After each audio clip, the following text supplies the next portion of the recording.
Hey guys, what's up? It's Charlie here, and today we're going to be looking at if you can solve this riddle, you're a psychopath. Let me ask you guys a quick question. Are you a psycho? Well, if you can work out these riddles, then I will decide whether you are or you're not. We're going to be looking at 3 very simple riddles, and if you get all of them right, then you're probably a psycho. But before we get into it, why not subscribe and press the notification bell too? First off, we have the note.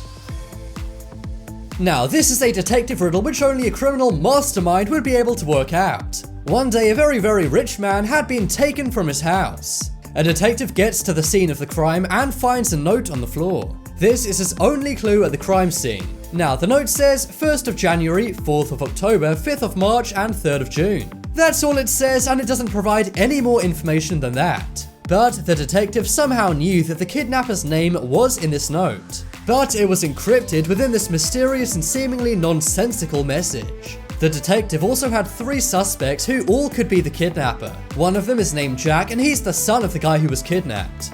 The next person is named John, and he's an employee of the person who was kidnapped. And the last person is named June, and she's the wife of the person who's been kidnapped. So I'll give you guys a few seconds on screen right now to try and work out who the kidnapper is. Is it Jack, John, or June? Use the note as a clue.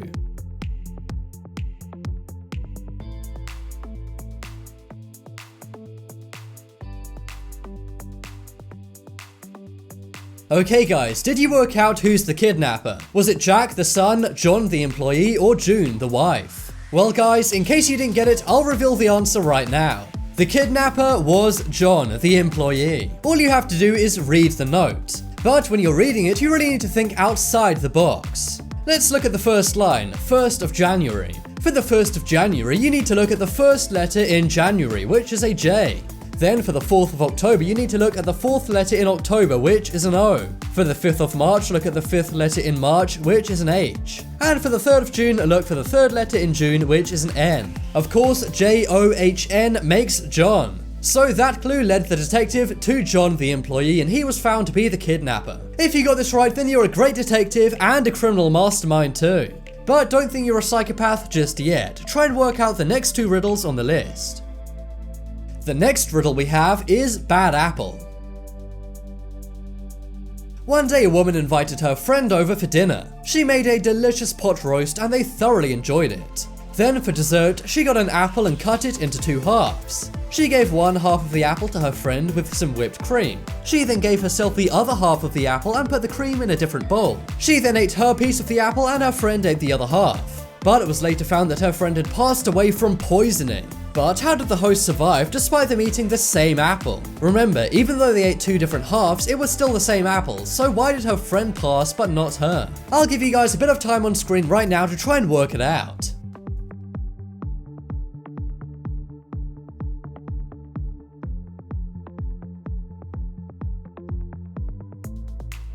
Well guys, in case you didn't get this, I'll give you the answer right away. The reason why her friend passed away from poisoning but she didn't was because the poison was in the whipped cream. The devil's really in the detail here. Remember, she served the whipped cream up on her friend's apple. But with her apple, she didn't have any, she simply put it in a separate bowl. This is something that actually happens in lots of real life crimes. It's called misdirection, and it's where the criminal tries to act smart. They basically direct detectives to something else which seems suspicious but isn't. This then makes them look innocent, when really they've actually done a crime in a totally different area. In this case, the misdirection was in the apple, but the real crime was poisoning the whipped cream. If you got this one right and the note, then you're a great detective and criminal mastermind. But to prove you're really a psycho, you need to solve this final riddle. And that riddle goes by the name of 2 funerals. Usually if you get a riddle right, you may feel you're very, very intelligent. But if you get this one right, maybe you need to take a trip to the therapist. Well, here it is. One day at her own mother's funeral, a woman meets a guy she doesn't know. She instantly falls in love with the guy and thinks he's her dream man. However, she forgets to ask for the man's name or phone number. Afterwards, she tries to find out who he was, but to no avail. Then 2 days later, the girl takes her own sister's life. But why does she do it? You may be wondering, there's literally no reason why this girl would have taken her own sister's life, but there's a very, very good reason only a psycho will guess. I'll give you guys, some time on screen right now to try and work this out.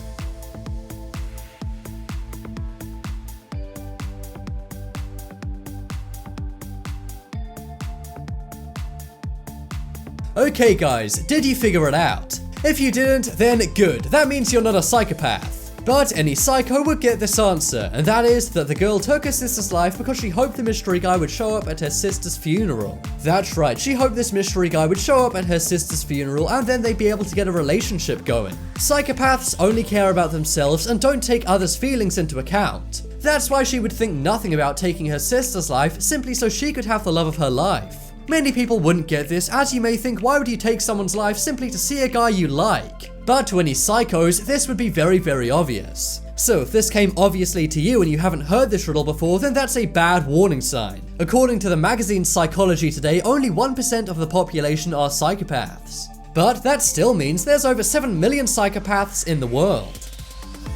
Check out the poll in the top right corner to vote for how many of these riddles you got correct. The more you got right, the more likely you are to be a psychopath. If you guys want some more amazing videos, then check out my second channel. There'll be a link to that coming up on screen in a moment. But as always, thanks for watching. Check out some more videos on screen right now, leave a like if you enjoyed, and if you haven't already, what are you waiting for? Subscribe to Top 10s.